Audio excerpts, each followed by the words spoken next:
Hi, welcome to యూఏటీవీ.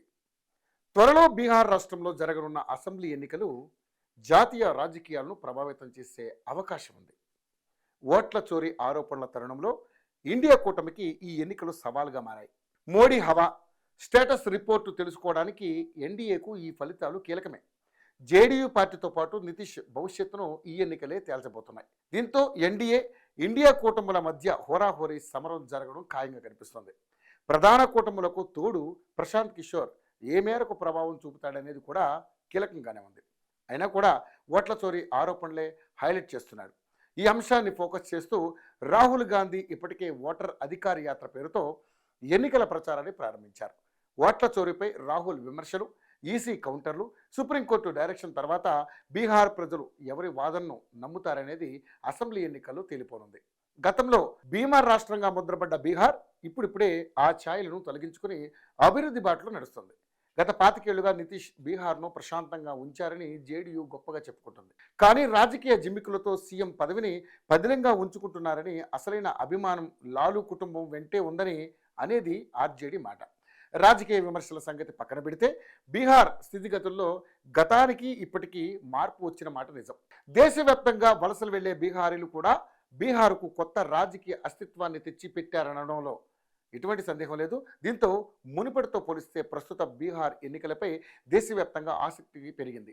ఇలాంటి సమయంలో అనూహ్యంగా తెరపైకి వచ్చిన ఓట్ల చోరీ ఆరోపణలు ఫలితాలపై ఎలాంటి ప్రభావం చూపుతాయనేది ఆసక్తి అందరిలో కూడా నెలకొనుంది. ఈసారి అసెంబ్లీ ఎన్నికల్లో ఈ అంశాన్ని ప్రధాన అస్త్రంగా మార్చాలని ఇండియా కూటమి ఫిక్స్ అయ్యింది. ఇప్పటికే రాహుల్ గాంధీ మొదలుపెట్టిన ఓటర్ అధికార యాత్ర బీహార్లో 23 జిల్లాల మీదుగా సాగనుంది. ఈ యాత్రలో రాహుల్కు తేజస్వి కూడా జత కలిశారు. ఓట్ల చోరీలో బీజేపీ దొంగాట ప్రజలకు తెలిసిపోయిందని, ఆ ప్రభావం ఫలితాలపై ఖచ్చితంగా ఉంటుందని ఇండియా కూటమి ధీమాగా ఉంది. అదే సమయంలో ఈసీ ఇచ్చిన కౌంటర్లు వాస్తవాలను కళ్ళు కట్టాయని బీజేపీ ఆరోపిస్తుంది.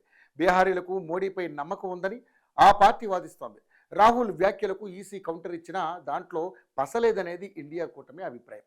రాహుల్ యాత్రలో అప్రమత్తమైన బీజేపీ కూడా కుదిరినప్పుడల్లా మోడీతో సభలు పెట్టింది. ఆ సభల్లో మోడీ రాహుల్ విమర్శలను తిప్పికొడుతున్నారు. ఈ సభలతో బీహార్ ఎన్నికల షెడ్యూల్ రావడానికి ముందే ప్రచార హోరు మొదలైంది. అయితే ఓట్ల చోరీని ఇండియా కూటమి హైలైట్ చేయడం వెనక బలమైన వ్యూహమే ఉంది. 2014 నుంచి బీజేపీ మోడీ దొంగ ఓట్లతో గెలుస్తున్నారన్న వాదనను ప్రజల్లోకి బలంగా తీసుకెళ్లాలని లైన్ చేసుకుంది. ఇక మొత్తంగా ఈ అంశంపై దేశవ్యాప్తంగా చర్చ జరిగేలా చూడడమే కాంగ్రెస్ ప్రధాన ఎజెండా. అయితే తమ వాదనను ప్రజలు పూర్తిగా నమ్మకపోయినా, ఏ మూలను కాస్త అనుమానం బీజం మొలకెత్తినా కాగల కార్యం ఓటర్లే పూర్తి చేస్తారనే నమ్మకంతో ఉంది. ఇప్పటికే ఓట్ల చోరీ ఆరోపణలకు కౌంటర్ విషయంలో బీజేపీ నేతలు కుప్పిగంతులు వేస్తున్నారని, వారికి ఎన్డీఏ పక్షాల నుంచి మద్దతు కరువైందని ఇండియా కూటమి భావిస్తుంది. అయితే ప్రతిపక్షం మాత్రం బీహార్లో ప్రజలకు అవసరమైన అంశాలను వదిలేసి ఓట్ల చోరీ పేరుతో సాధించేది ఏమీ లేదనేది ఆ పార్టీ భావన. అయితే ఇక్కడ ప్రధానాంశం ఓట్ల చోరీని ప్రజలు ఎంతవరకు తీసుకుంటున్నారనేది. అది తెలియాలంటే ఖచ్చితంగా ఎన్నికలు జరగాల్సిందే. ఇక్కడ వచ్చే గెలుపుతో ప్రజలపై ఓట్ల చోరీ ఎఫెక్ట్ ఎంతవరకు పడిందనేది కూడా తెలుస్తుంది.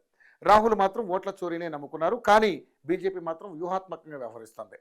రాహుల్ ఆరోపణలకు కౌంటర్లు తప్ప ఈ అంశానికి ఎక్కువగా అవకాశం ఇవ్వకూడదనే ఆలోచన కనిపిస్తుంది.